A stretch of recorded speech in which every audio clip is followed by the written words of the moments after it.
now that you know you're going to feel some things, when you get the epidural, many moms still feel something, and particularly in the way of we need to feel a little bit of something to get moving for progress sake or for pushing or whatever the case. And so that can be a little disheartening to moms who are like, no, I wasn't planning to feel anything. So now what do I do with these sensations? The reviewer of the week this week is trying to cancel 10088.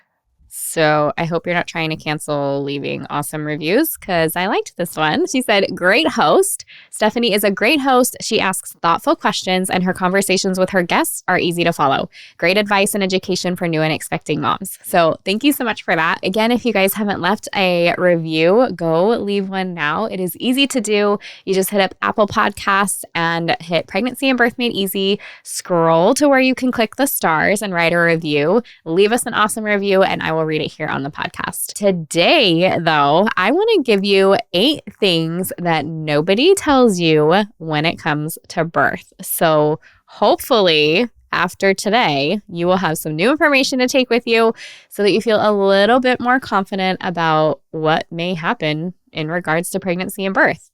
Now, I am going to preface this with some of it is goofy and funny.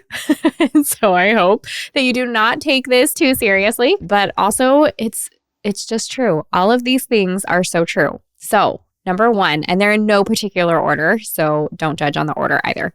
But number 1, your water might not break. Oh, gasp, right? Some of you might know that and some of you might not. Your water breaking is like what we see in the movies. It does happen. It can happen, but it might not break at all, actually. So it's not just at the start of labor where we're worried about like, boom, we have this big gush of water and it's like all of a sudden contractions begin and it's time to get going. It also just might never break, which is that kind of crazy. Like your baby can be born in the bag of waters. It's called being born en caul. And it's actually meant, or like old wives' tale, supposed to be like this great blessing and a wonderful thing for your baby, which I think is kind of cool. My third baby was actually born like this. So my third baby was born at home in a birth tub. And I didn't get to see it. My eyes were closed and I was focused on pushing that baby out.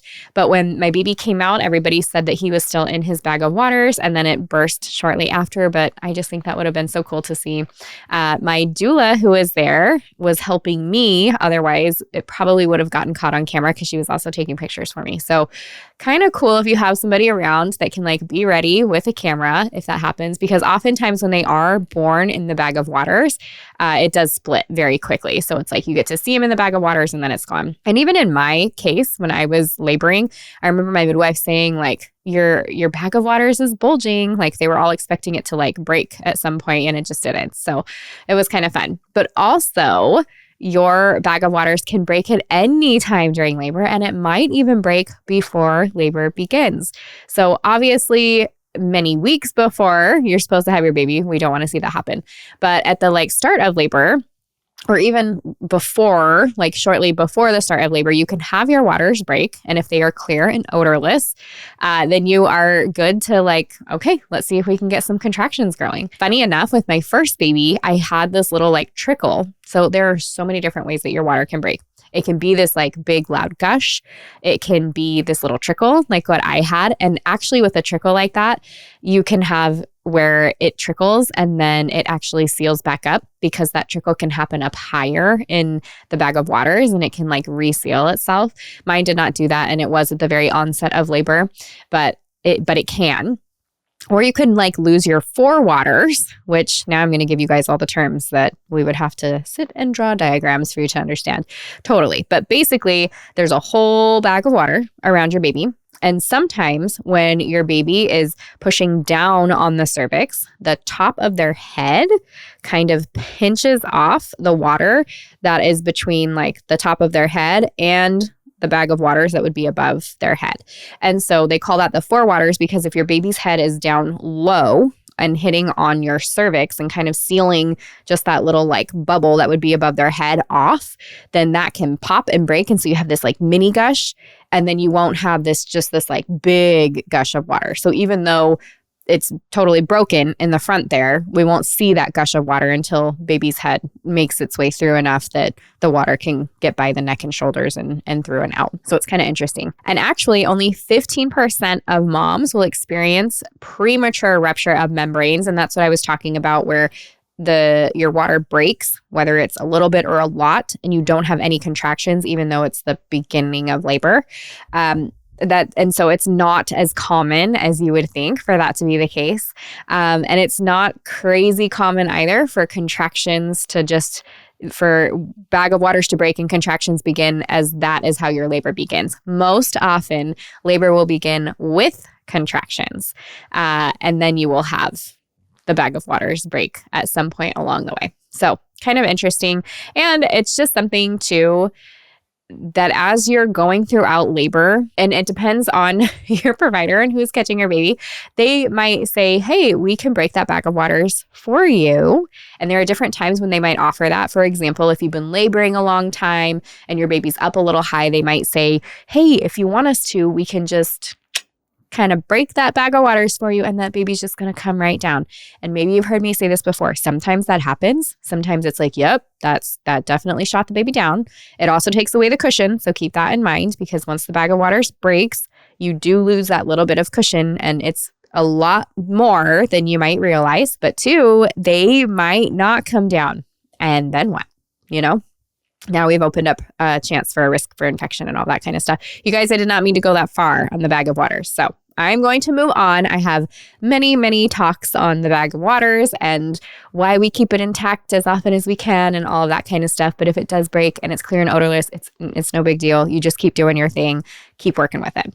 Okay. Second thing, getting an epidural does not mean that you will not feel anything. So, and it doesn't mean that you won't go through labor either. So this is kind of that thing where moms are like, oh, I'm just planning on getting the epidural. I don't need a birth course, or I don't really want to learn about how to work through contractions or anything like that. Like I'm just not planning on that. And that's fine. It's totally fair. You don't have to do anything. However, what I do think is mildly unfair is your provider probably hasn't told you that no matter what, you are going to feel some kind of contraction. So you can't just, it's my due date and I am showing up today and I would like my epidural and to go into labor, please. That's not how it works. So usually you're going to have some kind of contractions leading up to that. And many providers, even the ones that are willing to give you epidurals earlier on in your labor, are going to want to see you in labor. And so that means that usually before a mom is admitted into the hospital or into her birth, well, usually it's a hospital setting, they want to see you at 4 centimeters dilated. Now, we can have all the conversations about you don't need to get a vaginal exam and all that kind of stuff. However, if we're just talking about what they use as markers to admit moms into labor, it's contractions and dilation. And so that means if you're at 4 centimeters that you likely have been contracting for some time. And so it is very smart to know how to work with your body to relax during contractions so that you can allow your body to be open and relaxed and birth your baby, get ready to birth your baby. Or just to see progress in general, or so you're not pushing and tightening against things, so you can actually feel a little bit more comfortable throughout the labor process. But if you are planning on having an epidural, no matter when you plan to get it, you do need to know that you have to work through some of those things. The other part of that is, now that you know you're going to feel some things, when you get the epidural, many moms still feel something, and particularly in the way of we need to feel a little bit of something to get moving for progress sake or for pushing or whatever the case. And so that can be a little disheartening to moms who are like, no, I wasn't planning to feel anything. So now what do I do with these sensations? So if that is possibly part of your story, I would say plan now and prepare for the opportunity that you might have to still have some feeling even though you have an epidural. So with an epidural, oftentimes what moms feel is pressure. So it should very quickly take away the sensations of pain. However, you do feel pressure, which no big deal, right? But depending on the mom and depending on the epidural and depending on just how the birth goes in general, it could mean that you're going to feel something along the way. So it could be because of placement. that you're like, wait, I don't want to feel, but I do feel in a certain place. It can be left side or right side, up or down, that you're wishing that you were numb, that you're not, that you're still having those sensations. It could also be during pushing time, right? Because we want to allow it to wear off a little bit at least so that you can feel how to push, because it can be a little tricky when you're completely numb to get your brain to connect to your vagina to tell it to push a baby out. It can just be a little bit tricky. And so oftentimes they say, all right, let's stop with the epidural medication. Not that they remove it or anything, but like, let's kick off, just kick back for a minute and see in an hour or so how mom's feeling. And if we like feel some of those sensations again, so that we can start pushing. And it's kind of this game of how numb do we want to be? How much can we push? Kind of this back and forth. So again, just prepare to feel something, because it can be really upsetting for a mom that's like, no, you promised I wasn't going to feel anything. And then it's like, oh, shoot, this is like a lot more intense than I expected it to be. So that is our number 2. Number 3, you might poop while you are pushing. And let me tell you now that nobody cares. Nobody cares. It is 100% normal, not a big deal. Nobody's going to mention it. Even as a doula, I have been in and I just like quick wipe so that we're not, having to worry about it or anything. It's not a big deal. I promise. And if it makes you feel better, I pooped a little bit too. I did it in the pool and they had a cute little fishing net and they took it out without me having to worry about it. And I just kept my eyes closed and nobody ever said anything to me about it ever. And you can make fun of me if you would like. Okay. It is totally normal. As awkward as it might be in your not giving birth head right now, it's unlikely you're really even going to care when it is time. Some moms do. Some moms are super hypersensitive about this. And so I just want to put it out there that it's okay. And I promise that nobody, it's just what happens. It happens because you are pushing a baby all the way through your body. And there is stuff that needs to get out of the way for that to happen. So what's interesting is as we're getting ready to come up to labor, our bodies will naturally clear out. Our brains tell our bodies like, hey, baby's going to be coming soon. So it's like pregnancy or like labor poops is what we call it, right? It's like, let's get all of that stuff out. You even kind of have this like, it can be diarrhea. Like you just like lose it all before it's time to go into labor so that there is less in the way. Like your body is just so smart that way. So anyways, my point is, don't stress too hard. And now you guys are going to be like emailing me about like, why did you even say that? Now I have to really worry about it. But I promise it's normal and it's no big deal. But if you are worried about it, then you can do some of those things that help the bowels get moving a little bit more before labor. But trust the process. Like even during my labors, like my first labor, for example, I actually did use the restroom during labor. And of course, they're like, wait, she said she has to poop. So are you feeling like this or like that? And I'm like, no, I'm not pushing a baby out. I actually just have to go to the bathroom. And so I did, and I don't think I had any poop with that one. So it just depends. It totally depends on your body and what is there and whatever else. But I just want you to know that yes, it can happen and nobody cares. It is not a big deal at all. And nobody will say anything to you about it. I promise. Okay. Number 4, any modesty that you might have had will poof, be gone. And maybe not. But for a lot of women, it is so funny. The most modest of women, and all of a sudden they're just like tearing their clothes off, like out of the way, here I come.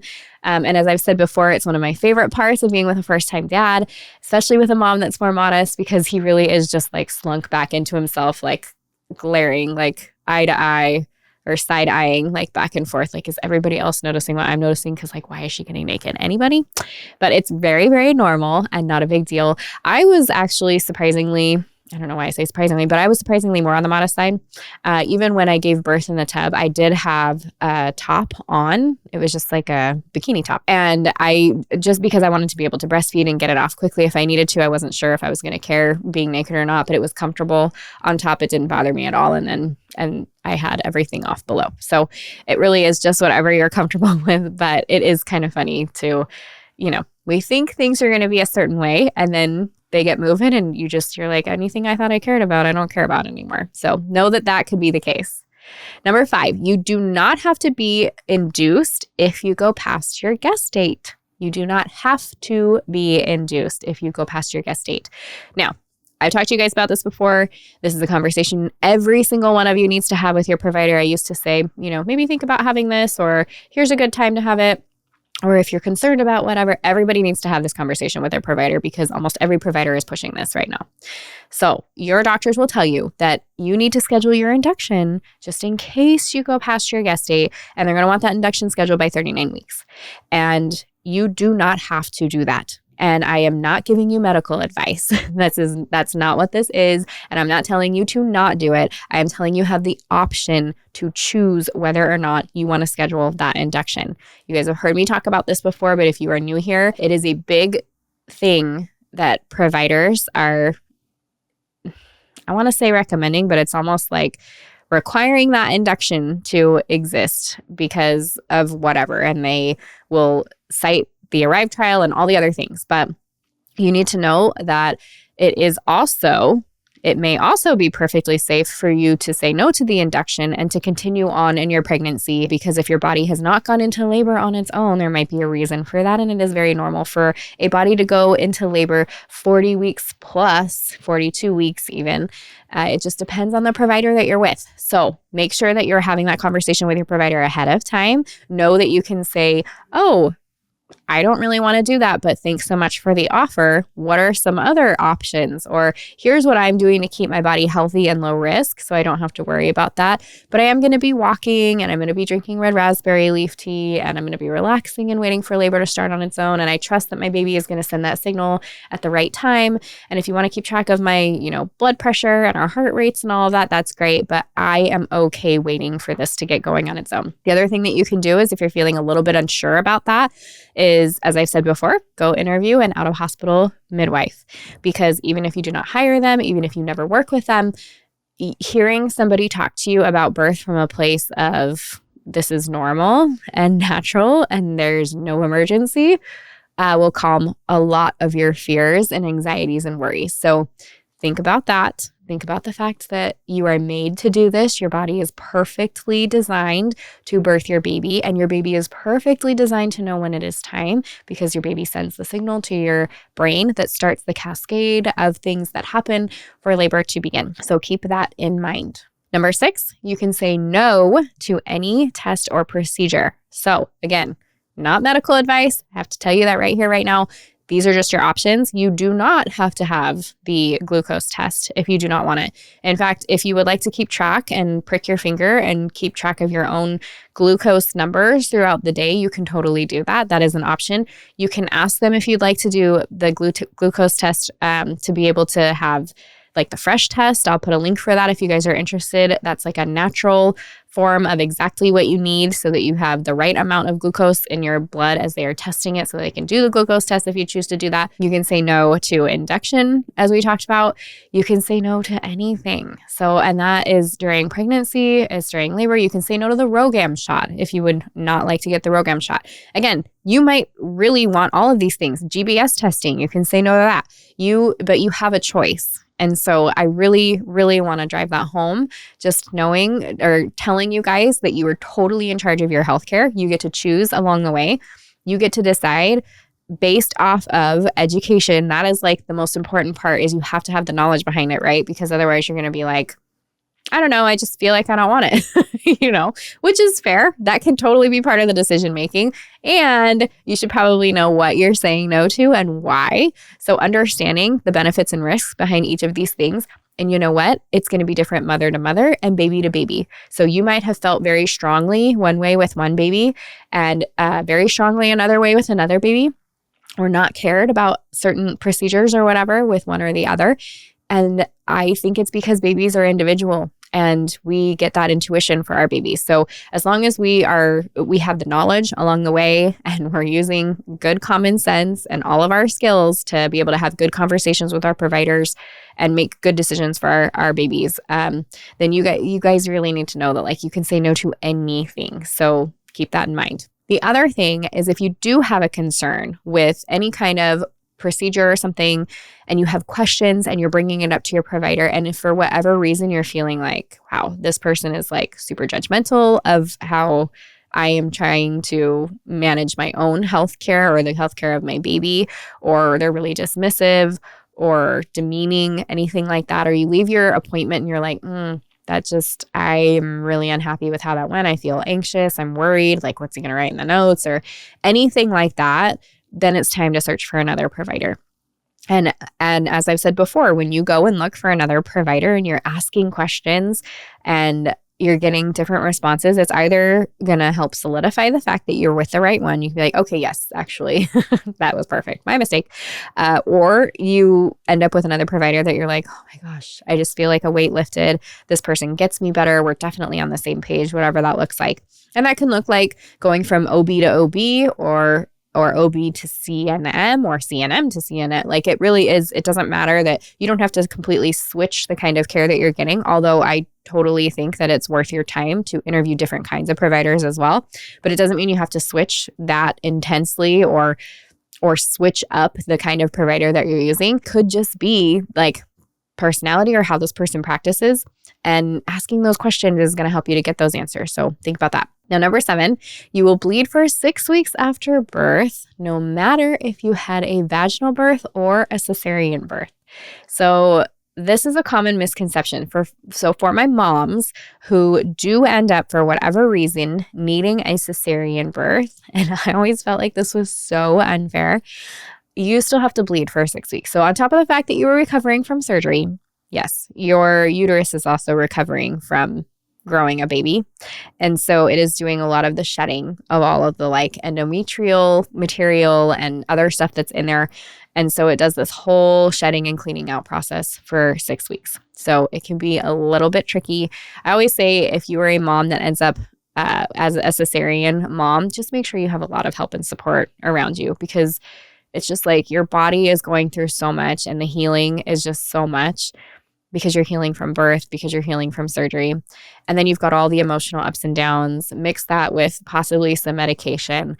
And it can just be kind of this, it's a lot. It can be really overwhelming, which having a baby is very overwhelming on its own. So if you can, make sure that you surround yourself with that awesome birth team and then that awesome postpartum team.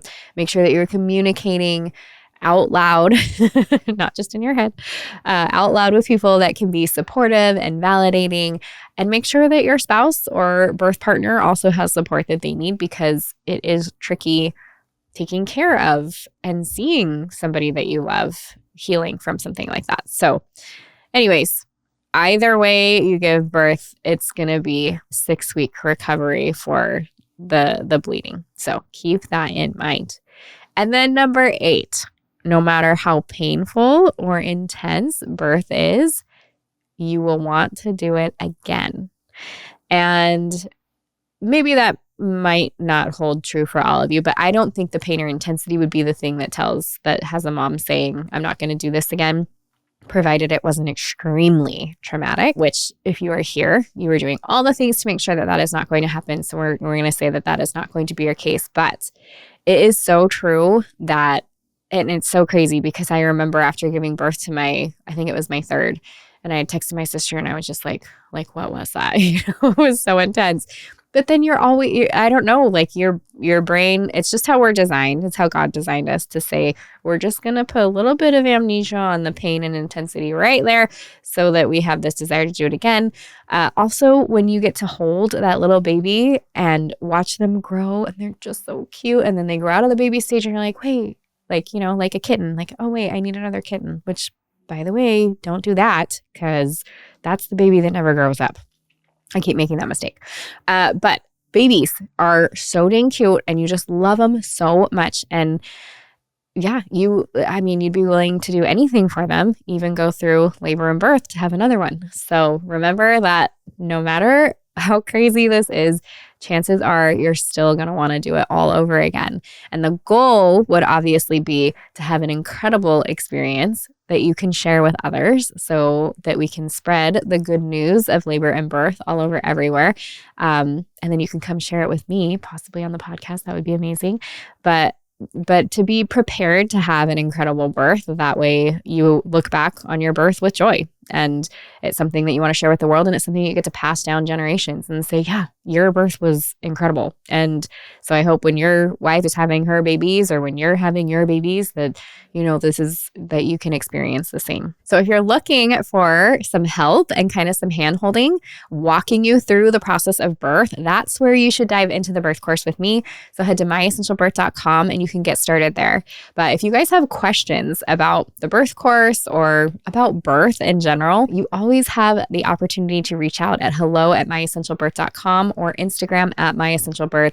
And we love chatting back and forth with you guys about whatever's going on. But yes, if you want somebody to just walk you through step by step, hold your hand, give you all the knowledge that you could possibly stand, so you have an incredible birth that you can share with others, definitely get started with the My Essential Birth course.